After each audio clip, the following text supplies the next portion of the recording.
Hello friends, സാന്ത്വനത്തിലേക്ക് എല്ലാവർക്കും സ്വാഗതം. അങ്ങനെ മീനാക്ഷിയുടെ ആ ഒരു ഫയലിൽ നിന്നും പറന്നുപോയ പേപ്പർ ശ്രീദേവിക്ക് കിട്ടുവാണല്ലോ. അതുകൊണ്ട് നേരെ ബാലച്ചൻ്റെ മുറിയിലേക്ക് ഓടിച്ചില്ല കേട്ടോ. എന്നിട്ട് ചോദിക്കുകയാണ്, അച്ഛാ ബാലച്ചാ, ദേ ഈ പേപ്പർ എന്താണെന്നൊന്ന് വായിച്ച് നോക്കിക്കേ. അങ്ങനെ ബാലൻ അത് വാങ്ങി നോക്കുമ്പോൾ അതിനകത്ത് മൊത്തം ഇംഗ്ലീഷാണല്ലോ. ബാലന് വലിയ പിടുത്തമില്ല. എന്നിട്ട് ദേവിയോട് പറയണം, മോളെ സത്യം പറയാല്ലേ, ഇത് മുടിഞ്ഞ ഇംഗ്ലീഷാണ്. എനിക്ക് അത്രയ്ക്കുള്ള വിദ്യാഭ്യാസമൊന്നുമില്ല. വിദ്യാഭ്യാസത്തിൻ്റെ കുറവ് ഇപ്പോഴാണ് മനസ്സിലാക്കുന്നത്. കണ്ടോ, ഇതൊന്നും എനിക്ക് വായിക്കാനും അറിയില്ല. പക്ഷേ മോള് MA BA ഇംഗ്ലീഷാണെന്നല്ലേ പറഞ്ഞത്, മോളിതൊന്ന് വായിച്ചേ എന്നും പറഞ്ഞാൽ അങ്ങോട്ട് കയ്യിൽ കൊടുക്കുന്നുണ്ട് കേട്ടോ. ദേവി ആകെ പെട്ടുപോയി. അപ്പോൾ ദേവി വാങ്ങിച്ചിട്ടിപ്പോൾ എന്ത് ചെയ്യും? വെറുതെ ഒന്ന് നോക്കിയിട്ട് പറയാം, അയ്യേ അച്ഛാ ഇതിലൊന്നുമില്ല. ഇതിലെഴുതിയിരിക്കണെന്ന് ഇത് വെറും ഒരു നോട്ടീസാണ്. ഞാൻ കരുതി വേറെ എന്തോ പേപ്പറാണ്. നോട്ടീസോ? ഇതെന്തിനാണ് ഈ പേപ്പറുകളൊക്കെ ഇവിടെ കൊണ്ടിടുന്നത്? നീ ഒരു കാര്യം ചെയ്യുമ്പോളെ ചുരുട്ടി ദൂരെ കളാന്ന് പറയാട്ടോ ബാലൻ. അങ്ങനെ ദേവി അത് ചുരുട്ടിക്കൂട്ടി മുറ്റത്തേക്ക് വലിച്ചെറിയാണ് ആ പേപ്പർ. ആണെങ്കിൽ മീനാക്ഷി അതൊന്നും അറിയണില്ല. അങ്ങനെ രാവിലെ തന്നെ ആര്യൻ ജോലിക്ക് പോകാനായിട്ട് ഇറങ്ങുമ്പോൾ മിത്ര വിളിച്ചിട്ട് പറയാം, ആര്യ ഒന്ന് നിന്നേ, എനിക്കൊരല്പം സംസാരിക്കണം. ഇനിയിപ്പോൾ എന്താ സംസാരിക്കാനുള്ളത്? അങ്ങനെയല്ല, ആര്യൻ്റെ ബുദ്ധിമുട്ടും സങ്കടങ്ങളൊക്കെ എനിക്ക് മനസ്സിലാവണുണ്ട്. എനിക്കതിന് ബുദ്ധിമുട്ടും സങ്കടങ്ങളൊന്നും ഇല്ലല്ലോ. ആര് പറഞ്ഞു ഇല്ലയെന്ന്? ഗുരുവായൂർ വെച്ച് എന്നെ താലി കെട്ടി അന്ന് മുതൽ ഞാൻ ആര്യനൊരു ബുദ്ധിമുട്ട് തന്നെയാണ്. എനിക്ക് വേണ്ടിയാണല്ലോ ഈ കിടന്ന് കഷ്ടപ്പെടുന്നത്. എന്തിനാണ് മിത്രേ നീ ഇങ്ങനെ കിടന്നുകൊണ്ട് പൂരായം പറഞ്ഞുകൊണ്ട് നിൽക്കുന്നത്? അതിന് ഞാൻ പോട്ടെ ജോലിക്ക്. ഇല്ല, ആര്യനൊരു കാര്യം മനസ്സിലാക്കാനുണ്ട്, അത് വേണ്ടി പറയാം. ഞാനൊരിക്കലും ആര്യനൊരു കഷ്ടപ്പാടാവരുത്. അതിനിപ്പോൾ ഇവിടെ എന്താടി സംഭവിച്ചത്? അതല്ല, എനിക്ക് അതിനോടൊരു കാര്യം പറയാനുണ്ട്. വിഷമങ്ങളും സങ്കടങ്ങളൊക്കെ ഒത്തിരി ഉണ്ടാവും. പക്ഷേ ഇങ്ങനെ കുടിച്ചിട്ടൊന്നും ഇവിടെ വരരുത്. ഇനി ആ കുടി അങ്ങ് നിർത്തണമെന്ന് പറയുമ്പോൾ ആര്യൻ ഇങ്ങനെ നോക്കുക കേട്ടോ. അപ്പം മിത്ര പറയണം, നമ്മൾ ഒറ്റയ്ക്ക് താമസിച്ചത് ഓർമ്മയുണ്ടോ? കുറച്ച് നാൾ ഇവിടെ നിന്ന് മാറിയിട്ട് ആ സമയത്ത് പോലും നമുക്ക് ഒരുപാട് മനസ്സിലാക്കാൻ പറ്റിയിട്ടുണ്ട് പരസ്പരം. ഒരുപാടങ്ങ് ആഴത്തിൽ സ്നേഹിച്ചില്ലെങ്കിലും പരസ്പരം കുറേ കാര്യങ്ങൾ നമുക്ക് മനസ്സിലാക്കാൻ പറ്റി. ഇത്രയും കഷ്ടപ്പെട്ടും ബുദ്ധിമുട്ടും നമ്മൾ അനുഭവിച്ചു. എന്നിട്ട് പോലും ആര്യൻ ഒരു തുള്ളി മദ്യം കഴിച്ചിട്ടില്ല. പക്ഷേ ഇവിടെ വന്നപ്പോൾ അച്ഛൻ്റെ വാക്ക് രാവിലത്തെ അടികെട്ടിയതും പ്രശ്നങ്ങളുമാണ് ആര്യനെ മദ്യപാനം ചെയ്യാനായിട്ട് പ്രേരിപ്പിച്ചെന്ന് എനിക്ക് മനസ്സിലാവുന്നുണ്ട്. പക്ഷേ ആര്യൻ അങ്ങനെ മദ്യപിക്കുന്ന ഒരാളോ സ്ഥിരമായിട്ട് മദ്യപിക്കുന്ന ഒരാളോ ഒന്നും അല്ല. അങ്ങനെ ഒരാളല്ലെന്ന് എനിക്ക് നന്നായിട്ട് അറിയാം. ഇവിടെയുള്ള എല്ലാവർക്കും അറിയാം. പക്ഷേ തുടക്കം ഇന്ന് കുടിച്ചിട്ട് ഒരല്പം കഴിച്ചാലും പിന്നീട് അതിൻ്റെ ദോഷം ആർക്കാണെന്നറിയോ ആര്യ? അത് ഭാര്യമാർക്കാണ്. കാരണം ഭർത്താക്കന്മാർ കുടിച്ചിട്ട് വന്നു കഴിഞ്ഞാൽ ആദ്യം പറയാൻ എന്താണെന്ന് വെച്ചാൽ, ഇത്രയും നാൾ അവൻ കുടിക്കില്ലായിരുന്നു, ഇപ്പോൾ എന്തുകൊണ്ടാണ് അവൻ കുടിക്കുന്നത്? ഭാര്യ ശരിയല്ലാത്തതുകൊണ്ടാണ്, അതുകൊണ്ടാണ് അവൻ ഇങ്ങനെ ആയതെന്ന് പറയും. എനിക്കും കൂടെ അത് ദോഷമല്ലേ? പോരാഞ്ഞിട്ട് എനിക്ക് ആര്യനെ നന്നായിട്ട് അറിയാം. എനിക്ക് മനസ്സിലാക്കാനും പറ്റും ആര്യൻ അങ്ങനെയുള്ള ഒരാളല്ല എന്നുള്ളത്. പക്ഷേ എന്നാലും ഇങ്ങനെ വല്ലപ്പോഴും ആണെങ്കിലും ഇതങ്ങ് നിർത്തിയേക്കണം ആര്യ എന്ന് പറയാം കേട്ടോ. അപ്പോൾ ആര്യൻ ഇതൊക്കെ കേട്ട് ഇങ്ങനെ നിൽക്കുകയാണ്, മിത്രയുടെ സങ്കടം. എന്നിട്ട് പറയണം, ഞാൻ ഇത്ര മനസ്സിലാക്കിയിട്ടും കാര്യമില്ല. ഇവിടെ വേറൊരാളുണ്ടല്ലോ, ശ്രീദേവി ചേച്ചി. അവരാണെങ്കിൽ എന്തെങ്കിലും കിട്ടിക്കൊളുത്തിക്കൊണ്ട് നടക്കാൻ വേണ്ടി ഇരിക്കുക. അവരുടെ മുമ്പിലൊക്കെ ഞാൻ തലതാഴ്ത്തി നിൽക്കണ്ടേ ആര്യ? അതിനൊരിട വരുത്തരുത്. അതുകൊണ്ടാണ് ഞാൻ പറയുന്നത്, ഈ കഷ്ടപ്പാടുകൾ ബുദ്ധിമുട്ടെല്ലാം എനിക്ക് വേണ്ടിയിട്ടാണ് ആര്യൻ ത്യാഗം സഹിക്കണേന്നൊക്കെ എനിക്ക് മനസ്സിലായി എന്നൊക്കെ ഇങ്ങനെ മിത്ര പറയട്ടോ.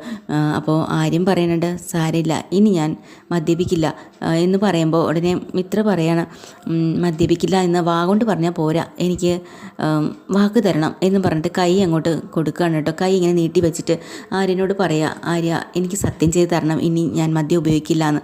അപ്പോൾ തന്നെ ഉടനെ ആര്യൻ പറയാം, എന്തിനാ ഈ കയ്യിലടിച്ചുള്ള സത്യം? അത് എൻ്റെ വാക്ക് നിനക്ക് വിശ്വാസമില്ലേ? ഞാൻ വാക്കാൽ പറഞ്ഞാൽ പോരെ? മതി, അത് മതി, ആര്യൻ്റെ വാക്ക് മാത്രം മതി എനിക്ക് എന്നും പറഞ്ഞാൽ കൈ മാറ്റാൻ പോകണമെന്ന് പെട്ടെന്ന് ആ കയ്യിലേക്ക് കയറി പിടിക്കാൻ കേട്ടോ ആര്യൻ. എന്നിട്ട് രണ്ട് കൈയും ചേർത്ത് വെച്ചിട്ട് പറയാം, ഞാൻ നിനക്ക് വാക്ക് തരുന്നുണ്ട്, ഇനി നിനക്ക് വിഷമിക്കണ്ട, ഞാൻ ഇനി ഒരിക്കലും മദ്യപിക്കില്ല. അയ്യോ, അത് കേൾക്കുമ്പോൾ തന്നെ കയ്യിൽ പിടിച്ച് സത്യം കൂടെ ചെയ്തത് കേൾക്കുമ്പോൾ തന്നെ നമ്മുടെ മിത്രയ്ക്ക് ഭയങ്കരമായിട്ട് സങ്കടം വന്നിട്ട് കണ്ണങ്ങ് നിറയുക. അപ്പോൾ ഉടനെ ആര്യൻ ചോദിക്കുന്നുണ്ട്, നീ എന്തിനാ കരയണേ? കണ്ണങ്ങ് തുടയ്ക്കുക, ഇനി നീ കരയരുത്. പിന്നെ വേറെ എന്തെങ്കിലും ആഗ്രഹം നിനക്കുണ്ടോ? വേറെ ആഗ്രഹങ്ങളൊന്നും എനിക്കില്ല തൽക്കാലം. പക്ഷേ ഇന്നലെ രാത്രി ഞാൻ മീനാക്ഷി ചേച്ചിയുടെ കൂടെയാണല്ലോ കിടന്നത്. അപ്പോൾ ഒരുപാട് സങ്കടങ്ങൾ എനിക്ക് മീനാക്ഷി ചേച്ചിയോട് പറയാൻ പറ്റി, പറഞ്ഞ് അതുപോലെ ഒരുപാട് കാര്യങ്ങൾ സംസാരിക്കാനും പറ്റി. അതുകൊണ്ട് തന്നെ എനിക്ക് മനസ്സിൽ നിന്ന് ഒരുപാട് ഭാരം ഒഴിഞ്ഞു പോയതുപോലെയുണ്ട്. അതുകൊണ്ട് എനിക്ക് ഇപ്പോൾ ഒരു സങ്കടവും മനസ്സിലില്ല ആര്യൻ, എനിക്ക് സന്തോഷമായെന്ന് പറയാം. അങ്ങനെ ആര്യൻ അപ്പോൾ അടുത്തതിലൊക്കെ നീ ശ്രദ്ധിക്കണമെന്നൊക്കെ പറഞ്ഞ് ഉപദേശമൊക്കെ കൊടുത്തിട്ടാണ് ആര്യൻ അവിടെ നിന്ന് പോകുന്നത് കേട്ടോ. അപ്പോൾ ബാലനും കടയിൽ പോകാനായിട്ട് ഇറങ്ങിയിട്ടുണ്ടല്ലോ. ബാലനും ധർമ്മനും ഒരുമിച്ചാണ് പോകുന്നത്. പോകുന്ന വഴിക്ക് തന്നെ വഴിക്കൊരിടത്ത് ബാലൻ വണ്ടി നിർത്തിയിട്ട് ധർമ്മനോട് ഇറങ്ങാൻ പറയുക. എന്താ അളിയാ, എനിക്ക് നിന്നോട് സംസാരിക്കണോടാന്ന് പറഞ്ഞിട്ട് ഭയങ്കര സോഫ്റ്റായിട്ട് തന്നെയാണ് പറയണത്. എടാ, നമ്മളെ ആരിനെ ഇങ്ങനെ വിട്ടാൽ പറ്റത്തില്ല, അവനെ എന്തെങ്കിലും ഒരു ഇതിൽ പെടുത്തിയേ പറ്റുള്ളൂ എന്ന് പറയാം. എങ്ങനെയാണ് അളിയനെ ഉദ്ദേശിക്കുന്നത്? എടാ, അവൻ എന്തിനാ ഈ തേരാപ്പാര ഇങ്ങനെ നടക്കുന്നത്? അവൻ കഷ്ടപ്പെടുന്ന കാണുമ്പോൾ എനിക്ക് പറ്റണില്ല. അതുകൊണ്ട് അവനോട് ഗോമതി സ്റ്റോറിൽ വന്ന് നിൽക്കാൻ പറ. നമുക്ക് എല്ലാവർക്കും കൂടെ ഒരുമിച്ച് അവിടെ നിന്ന് നമ്മുടെ കട ഉയർത്തിക്കൊണ്ട് വന്നാൽ പോരെ. അപ്പോൾ ഉടനെ ധർമ്മൻ പറയാം, അങ്ങനെ അവൻ വന്ന് നിൽക്കുമെന്ന് എനിക്ക് തോന്നണില്ല. അതെന്താ തോന്നാത്തത്? ഇന്നലെ തന്നെ രാത്രി ടെറസിലൊക്കെ കയറി കിടക്കണം, മറ്റുള്ളവരെ എല്ലാവരെയും കൊണ്ട് മേളിൽ കൊണ്ട് കിടത്തുക, അതൊക്കെ ശരിയായിട്ടുള്ള കാര്യമാണോ? പിന്നെ അവൻ കുടിച്ചിട്ട് വന്നത് കണ്ടില്ലേ? അവൻ കുടിച്ചിട്ട് വന്നാൽ ഇങ്ങനെ വിട്ടാൽ ശരിയാവോ? അതൊക്കെ നീ ഒന്ന് ആലോചിച്ച് നോക്ക്. അത് അവൻ കുടിച്ചിട്ട് വന്നെങ്കിൽ അവൻ്റെ വഴിക്ക് അങ്ങ് വിട്ടേക്കണം. ഇതൊന്നും പോയി ചോദ്യം ചെയ്യാൻ നിൽക്കണ്ടെന്ന് പറയാം. അതെന്താടാ ചോദ്യം ചെയ്യാൻ നിൽക്കണ്ടെന്ന് പറയണത്?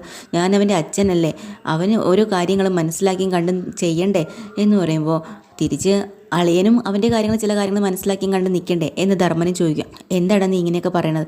എൻ്റെ പൊന്നളിയ, ഇപ്പോഴത്തെ പിള്ളേരൊന്നും ഗോമതി സ്റ്റോറിൽ വന്ന് നിൽക്കാനൊന്നും അവർക്ക് താല്പര്യം കാണില്ല. അത് നിങ്ങളെല്ലാവരും കൂടെ ചേർന്ന് അവനെ നിർബന്ധിച്ച് ഗോമതി സ്റ്റോറിലേക്ക് കൊണ്ട് നിർത്തണം, എന്നാലേ അവൻ ശരിയാവത്തുള്ളൂ എന്ന് പറയുന്നത് ധർമ്മൻ അങ്ങോട്ട് പൊട്ടിച്ചിരിക്കാൻ തുടങ്ങിയിട്ടോ. എന്താടാ നീ കളിയാക്കണത്? അങ്ങനെയല്ല, ഇന്നത്തെ കാലത്ത് നമ്മളെ നാട്ടിൽ ഏതെങ്കിലും 22 വയസ്സിന് താഴെയുള്ള പിള്ളേർ എവിടെയെങ്കിലും നാട്ടിൽ നിൽക്കുന്നത് കണ്ടിട്ടുണ്ടോ?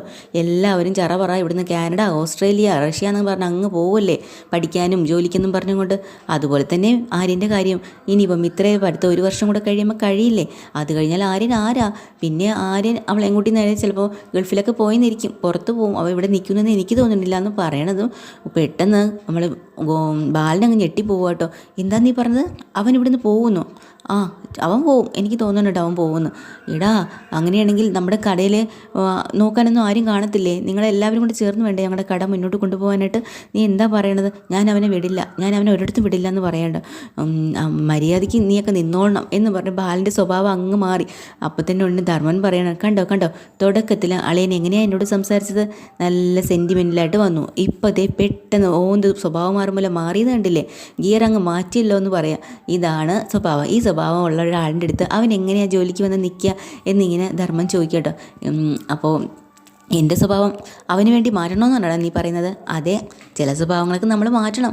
അങ്ങനെ അവന് വേണ്ടി എൻ്റെ സ്വഭാവം ഒന്നും മാറ്റാൻ പറ്റത്തില്ല, എന്നാൽ അവനും ചില സ്വഭാവങ്ങളൊന്നും മാറ്റത്തില്ല, അത്രയേ ഉള്ളൂ. നിന്നെയൊക്കെ പറഞ്ഞിട്ട് കാര്യമില്ല, നീയൊക്കെ ചേർന്നാണ് അവനെല്ലാം വഷളാക്കണത് എന്ന് പറഞ്ഞ് ധർമ്മനിട്ട് പണിയെടുക്കട്ടോ. എന്നിട്ട് വണ്ടിയിലോട്ട് കയറിങ്ങോട്ട് പോകാമെന്ന് പറഞ്ഞ് വണ്ടി കയറുന്ന സമയത്ത് വണ്ടി സ്റ്റാർട്ടാവണില്ല കേട്ടോ, പതിവ് പോലെ. അപ്പോൾ ഉടനെ ധർമ്മൻ കണ്ടോ, വണ്ടി പോലും സ്റ്റാർട്ടാവണില്ല. തള്ളടാ, വണ്ടി തള്ളു, നീ തള്ളിയാൽ ചിലപ്പോൾ പോവും എന്നും പറഞ്ഞ് വണ്ടി തള്ളുകയാണ്. അങ്ങനെ സ്റ്റാർട്ടാവുകയാണ് കേട്ടോ. അങ്ങനെ അവർ രണ്ടുപേരും കൂടെ നേരെ കടയിലേക്ക് ചെല്ലുകയാണ്. അപ്പോൾ ഇത് സമയം തന്നെ നമ്മുടെ ആനന്ദും ജോലിക്ക് പോകാൻ രാവിലെ ഇറങ്ങാണ്. അപ്പോൾ ദേവി വല്ലാത്ത ഫോണിലൊക്കെ നോക്കി ഒരു ആലോചനയിൽ ഇങ്ങനെ ഇരിക്കുമ്പോൾ വന്ന് പറയാനുണ്ട്, ദേവി ഞാൻ ജോലിക്ക് പോവാന്ന് എന്നും പറഞ്ഞ് പോകാൻ ഇറങ്ങുമ്പോൾ ദേവി മൈൻഡ് ചെയ്യുന്നില്ല. ശരിയെന്ന് പറയാം. എന്താ ദേവി നിൻ്റെ മുഖം ഇങ്ങനെ വല്ലാണ്ടിരിക്കണേ? ഒന്നുമില്ല, നമ്മുടെ മുഖം വല്ലാതിരുന്നാൽ എന്ത്, വിഷമിച്ചിരുന്നാൽ എന്ത്, മറ്റുള്ളവർക്കൊന്നും ഒന്നും ഇല്ലല്ലോ. അതെന്താ ദേവി നീ അങ്ങനെ പറയണേ? എന്താ നീ അങ്ങനെയൊക്കെ സംസാരിക്കില്ലേ? ഞാൻ പറയണത് മാത്രമാണല്ലോ ഇവിടെ തെറ്റ്, ഇവിടെ മറ്റുള്ളവർക്ക് എന്തോ ആവാം, എനിക്കൊന്നും ആയിക്കൂടല്ലോ എന്നൊക്കെ ഇങ്ങനെ പറയാട്ടോ. അല്ലെങ്കിൽ തന്നെ നീ എന്താ ദേഷ്യപ്പെടുകയാണോ? ദേഷ്യപ്പെടാനോ? ഭർത്താക്കന്മാരോട് ദേഷ്യപ്പെടുന്ന ഞാനല്ലല്ലോ, ഇത്രയും മീനാക്ഷിയല്ലേ, അവരെ പോലെ എനിക്ക് ദേഷ്യപ്പെടാൻ പറ്റുമോ? ഇല്ലല്ലോ. ഞാൻ സാധാരണക്കാരി, ഒരു പാവം വീട്ടമ്മ, ഒരു പാവം ദേവി, എനിക്കതിനൊന്നും പറ്റത്തില്ല. എനിക്കെൻ്റെ ഭർത്താവിനെ ബഹുമാനിച്ച് മാത്രമേ ശീലമുള്ളൂ കേട്ടോ എന്നൊക്കെ പറയാം. പിന്നെ ആനന്ദേട്ടൻ മേളിൽ ചെന്ന് കിടന്നില്ലേ, അതൊന്നും ആലോചിച്ച് നോക്ക്. അതാണോ നിൻ്റെ പരിഭവം? പിന്നല്ലാണ്ട് അതൊരു പരിഭവമല്ലേ ആനന്ദേട്ട? ഒന്ന് ആലോചിച്ച് നോക്ക്. ഇപ്പോഴേ പണ്ടത്തെ പോലെയല്ല, താലി കെട്ടിയ പെണ്ണ ഞാൻ, ഭാര്യയാണ്. എന്നെ വിട്ടിട്ട് ആനന്ദേട്ടൻ ഒറ്റയ്ക്ക് പോയി അവിടെ അനിയന്മാരോട് ചേട്ടന്മാരോടൊക്കെ പോയി കിടന്നത് ശരിയാണോ എന്ന് ചോദിക്കുമ്പോൾ ആനന്ദ് പറയാം, എടി പണ്ട് മുതൽ നമ്മളിങ്ങനെയാണ്, വല്ലപ്പോഴൊക്കെ മേളിൽ കയറി കിടക്കും, നമ്മുടെ ഇടയിൽ കുശുമ്പോ കുന്നായ്മോ അങ്ങനെയൊന്നും ഇല്ല, സ്നേഹം മാത്രമേ ഉള്ളൂ. എന്തെങ്കിലും പരിവിഷമങ്ങൾ വന്നു കഴിഞ്ഞാൽ നമ്മൾ അങ്ങനെ ഒരുമിച്ച് കൂടാറുണ്ട്. അതുമല്ല ആര്യൻ ഇന്നലെ വന്നത് എങ്ങനെയാണ്, വല്ലാത്ത വിഷമത്തിൽ, രാവിലെ അച്ഛൻ വഴക്ക് പറഞ്ഞതിൻ്റെ ഫ്രസ്ട്രേഷൻ അവനുണ്ടായിരുന്നില്ലേ, അതൊക്കെ ഒന്ന് മാറ്റാൻ വേണ്ടിയിട്ട് നമ്മൾ അന്ന് കിടന്നേ. അത് ശരി, അപ്പോൾ ആര്യന് വേണ്ടിയിട്ടായിരുന്നല്ലേ ഇന്നേ. പിന്നെ അനന്തേട്ടാ, കൂട്ടുകാരും അതുപോലെ അനിയന്മാരും ചേട്ടന്മാരും ബന്ധുക്കളും ഒക്കെ വേണം, പക്ഷേ അതൊക്കെ സ്വന്തം ഭാര്യയും മക്കളും കഴിഞ്ഞിട്ട് മതി കേട്ടോ, അത് വേണം ആലോചിക്കാൻ. പിന്നെ പണ്ടത്തെ പോലെയല്ല, ഇപ്പോഴേ ഇത് കണ്ടല്ലോ എൻ്റെ കഴുത്തി കിടക്കുന്ന ഈ താലി, ഇത് കണ്ടോ എന്ന് പറഞ്ഞ് ഇങ്ങനെ കാണിച്ചു കൊടുക്കുകയാണ്. ഇത് കണ്ടിട്ട് വേണം പറയാനായിട്ട്. ഇപ്പോൾ നിങ്ങളുടെ ഭാര്യയെ ഞാൻ, എൻ്റെ കൂടെ നിങ്ങൾ കിടക്കേണ്ടത്, അപ്പോൾ എന്നെ ഇവിടെ ഒറ്റയ്ക്കാക്കിയിട്ട് പോവുകയല്ല വേണ്ടത്. അങ്ങനെയാണെങ്കിൽ എനിക്ക് എനിക്കുമുണ്ട് എൻ്റെ അനിയത്തി വിദ്യ. അവളുടെ കൂടെ ആയിരുന്നു നമ്മൾ ഒരു മുറിയിൽ ഉറങ്ങിയത്. ഇനിയിപ്പോൾ കല്യാണം കഴിഞ്ഞതിന് ശേഷം അവളെ കൂടെ വിളിച്ച് കിടത്തണം, അവളെ കൂടെ പോയി കിടക്കണമെന്ന് ഞാൻ വിചാരിച്ചാൽ ആനന്ദേട്ടൻ എന്നെ സമ്മതിക്കുമോ? ഇല്ലല്ലോ. സാരമില്ലടി, പോട്ടെ, ഞാൻ ഇനി അങ്ങനെയൊന്നും പോയി കിടക്കത്തില്ല, നിനക്കത് വിഷമമായെങ്കിൽ വിട്ട് കളാന്ന് പറയാം കേട്ടോ. അപ്പോൾ ഉടനെ ദേവി പറയാം, സാരമില്ല, ഇനി ഇത് ആവർത്തിക്കരുത് കേട്ടോ, ആവർത്തിക്കില്ല എന്നൊക്കെ ഇങ്ങനെ പറയുന്നുണ്ട്. അങ്ങനെ സ്നേഹത്തോടു കൂടി ഒന്ന് സമാധാനിപ്പിക്കുന്നുണ്ട് ദേവിയെ. ഉടനെ എനിക്ക് ഇത്രയും മതി, ഇതാണ് എനിക്ക് വേണ്ടത്, എന്നെപ്പോലെ ഒരു ഭാര്യമാർ ആഗ്രഹിക്കുന്ന ഭർത്താവിൻ്റെ സ്നേഹമാണ്, ഇത്രയും എന്നെ സമാധാനിപ്പിച്ചു, എൻ്റെ കണ്ണ് നിറഞ്ഞപ്പോൾ കണ്ണ് തുടച്ചു തന്നില്ലേ, ഇതൊക്കെ മതി, എനിക്ക് ഇത്രയും തന്നെ ധാരാളം എന്ന് പറഞ്ഞ് സമാധാനമായല്ലോ എന്ന് നമ്മുടെ ആനന്ദ് വിചാരിക്കണമെന്ന് പെട്ടെന്ന് ദേവി പറയാം, പിന്നെ ഞാനിതങ്ങനെ വിട്ടുകൊടുക്കാൻ പോകുന്നില്ല കേട്ടോ, എന്തൊക്കെയായാലും ആരും ചെയ്താൽ ശരിയായില്ല. എന്ത് ശരിയായില്ലെന്ന്? മദ്യപിച്ചിട്ട് വന്നതേ, അതെ, ഇവിടെ എല്ലാവരും സമ്മതിച്ചിരുന്നില്ല, പക്ഷേ ഞാൻ ഏത് പേപ്പറിൽ വേണമെങ്കിലും എഴുതി ഒപ്പിട്ട് തരാം മദ്യപിച്ചു എന്ന്. എന്നാലും പോട്ടെ, ഇനിയിപ്പോൾ ഞാൻ അതിനെക്കുറിച്ചൊന്നും പറയുന്നില്ല. ശരി ദേവി, ഞാൻ ഇനി ജോലിക്ക് പോട്ടെ. ശരി ആനന്ദേട്ടാന്ന് പറഞ്ഞിട്ട് പെട്ടെന്ന് പിടിച്ച് നിർത്തിയിട്ട് പറയാം, അതെ ചുമ്മാതെ അങ്ങ് പോവാണോ എന്ന് പറഞ്ഞ് നെറ്റിയിലേക്ക് കൈ കാണിച്ച് കൊടുക്കാം കേട്ടോ. ഒരു ഉമ്മയ്ക്ക് വേണ്ടിയിട്ടാണ്, എടി കള്ളി എന്നും പറഞ്ഞിട്ട് ഒരു ഉമ്മ കൊടുക്കുവാണ്. എന്നിട്ട് ശരി ഇനി ഞാൻ പൊക്കോട്ടെ, ശരി എന്നും പറഞ്ഞ് ആനന്ദ് പോകുമ്പോൾ വീണ്ടും ആനന്ദിനെ പിടിച്ച് നിർത്തുക. ഇനി എന്താ ദേവി? അതല്ല, നമ്മുടെ ഹണിമൂണിൻ്റെ കാര്യം. അതാണോ? ഉറപ്പായിട്ട് ശരിയാക്കാം കേട്ടോ, ഉറപ്പായിട്ട് നമുക്ക് ഉടനെ തന്നെ പോവാം എന്നും പറഞ്ഞാൽ ആനന്ദ് അവിടെ നിന്ന് സൂട്ടാവുന്നുണ്ട്. പിന്നെ അപ്പുറത്തെ വീട്ടിൽ കൃഷ്ണമംഗലത്ത് നന്ദിത കുറേ നാളായിട്ട് തറവാട്ടിൽ പോയി നിൽക്കുകയാണല്ലോ. നന്ദിത തിരിച്ചു വരും കേട്ടോ. നന്ദിത എന്ന് പറഞ്ഞ ക്യാരക്ടർ തന്നെ മാറി, പുതിയൊരാളാണ്. അങ്ങനെ നന്ദിതയും രാജശ്രീയായിട്ട് ഭയങ്കര സന്തോഷത്തിലാവുകയാണ്, അവർ കൂട്ടാവുകയാണ്. അങ്ങനെ അമ്മ വന്ന് പറയുന്നുണ്ട്, മോളെ നീ പെട്ടെന്ന് വരാമെന്ന് പറഞ്ഞ് പോയിട്ട് ഇത്രയും ദിവസം തറവാട്ടിൽ നിന്നില്ലേ? അതേ അമ്മേ, അവിടെ ചെല്ലുമ്പോഴേ നാളെ വരാൻ മറ്റന്നാൾ വരാമെന്ന് വിചാരിക്കും. രാത്രിയാകുമ്പം അനിയൻ നന്ദനും അമ്മയും ഒക്കെ കൂടെ പറയും, എടി 2 ദിവസം കൂടെ നിന്നൂടെ എന്ന്. അത് കേൾക്കുമ്പോൾ ഞാനങ്ങ് മടിക്കും. അങ്ങനെ അത് ലേറ്റായത്. ഇതിനിടയിൽ കൂടെ രാജശ്രീ പറയുന്നുണ്ട്, ചേച്ചിക്ക് എന്നോട് പിണക്കമൊന്നും ഇല്ലല്ലോ അല്ലേന്ന്. എനിക്കെന്ത് പിണക്കം? ഞാൻ നിന്നെ എൻ്റെ അനിയത്തി പോലെ തന്നെയല്ലേ കണ്ടത്, എനിക്ക് നിന്നെ ഒരു പിണക്കവും ഇല്ല രാജശ്രീ എന്ന് പറയാം. എന്നിട്ട് അപ്പോൾ അലോക് പറയുന്നുണ്ട്, അയ്യോ പിന്നെ ഇവിടെ വലിയ ചെറിയ പ്രശ്നങ്ങളൊക്കെ ഉണ്ട്. കാരണം എന്ത് പ്രശ്നമാടാ? സാമ്പത്തികമായിട്ട് നമുക്കിപ്പം ബിസിനസ്സിൽ ചെറിയ പ്രശ്നങ്ങൾ വന്നിട്ടുണ്ട്. അപ്പോൾ ഈ വീട് ഈട് വെക്കണം എന്നൊക്കെ ഉള്ള ചർച്ചയിലാണ് നടക്കണമെന്ന് പറയുമ്പോൾ പെട്ടെന്ന് എന്നെ നന്ദിത പറയുന്നുണ്ട്, അയ്യോ അതിൻ്റെ ആവശ്യമുണ്ടോ? വീടൊക്കെ വെച്ചാൽ പ്രശ്നമാവില്ലേ? ആണ്, ആദ്യം അത് വെക്കണം എന്ന് തന്നെയാണ് പറഞ്ഞിരുന്നത്, പിന്നീട് ഇപ്പോൾ വേണ്ടാന്ന് തീരുമാനിച്ചു. എന്തായാലും നോക്കട്ടെ, എന്താടാ നീ വിശദീകരിച്ച് പറ. അല്ല അത് എന്തായാലും അച്ഛനും വലിയച്ഛനും കൂടെ വരട്ടെ, വന്നിട്ട് സംസാരിക്കുന്നതാണ് നല്ലത് എന്നിങ്ങനെ അവർ സംസാരിച്ച് നിൽക്കുക കേട്ടോ. എന്നിട്ട് നമ്മുടെ അമ്മ പറയുന്നുണ്ട്, അതല്ല പിന്നെ നീ എന്തായാലും വന്നത് നന്നായി, പക്ഷേ വീടിൻ്റെ കാര്യം, വീട് ബാങ്കിൽ പണയം വെക്കണം എന്ന് പറഞ്ഞിരിക്കുന്ന കാര്യം അത് ഇപ്പോൾ എന്തായാലും മുടങ്ങി നിൽക്കുകയാണ്, വേണ്ടാന്നും പറയുന്നുണ്ട് ബാങ്കുകാർ. അപ്പോൾ ഉടനെ തന്നെ നമ്മുടെ രാജശ്രീക്ക് ദേഷ്യം വന്നിട്ട് പറയാം, ഇതിനെല്ലാം കാരണക്കാരി ആരാന്നറിയോ? മീനാക്ഷി അപ്പുറത്തെ വീട്ടിൽ, അവൾ ഒറ്റയൊരുത്തി കാരണം നമുക്കിതെല്ലാം വന്നത് എന്നൊക്കെ ഇങ്ങനെ പറയുമ്പോൾ നന്ദിതയ്ക്ക് ചെറിയൊരു കുശുമുണ്ട് അവരെ പറയുമ്പോൾ. വീണ്ടും രാജശ്രീ ഇങ്ങനെ നോക്കുക കേട്ടോ. അത് കഴിഞ്ഞ് പിന്നെ നമ്മുടെ രാവിലെ തന്നെ മീനാക്ഷി ജോലിക്ക് എത്തിയിട്ടുണ്ട്. രാത്രി മുഴുവൻ ഇരുന്ന് ഫയൽ സെറ്റ് ചെയ്തല്ലേ, ആ ഫയൽ തുറന്നു പോലും നോക്കാതെ നേരെ കൊണ്ടുവന്ന് വീണ മാഡത്തിനെ ഏൽപ്പിക്കുക കേട്ടോ. എന്നിട്ട് പറയുന്നുണ്ട്, മാഡം പ്രോജക്റ്റിൻ്റെ കാര്യങ്ങളെല്ലാം ഞാൻ റെഡിയാക്കി വെച്ചിട്ടുണ്ട്, ഉറക്കമില്ലാണ്ടാണ് എല്ലാം ചെയ്ത് വെച്ചിരിക്കുന്നത്. ആണോ? ഇത് അത്രയും പ്രധാനപ്പെട്ട ഒരു ഫയലല്ലേ, നമ്മൾ വളരെ നന്നായിട്ട് കൈകാര്യം ചെയ്യണ്ടേ, അതുകൊണ്ട് ഞാൻ അത്രയും ശ്രദ്ധയോടുകൂടി എല്ലാം ചെയ്തത് എന്നും പറഞ്ഞിട്ട് കൊടുക്കട്ടോ. ആ ഫയൽ അവർ വാങ്ങിച്ച് വെക്കുകയും ചെയ്യുന്നുണ്ട്. ഇനിയിപ്പോൾ ഇത് നിയമസഭയിലേക്ക് അയക്കേണ്ടുള്ള ഫയലാണല്ലോ. ഇവിടെ നിന്ന് ഫയൽ അയച്ചു കഴിഞ്ഞാൽ സമാധാനമായി.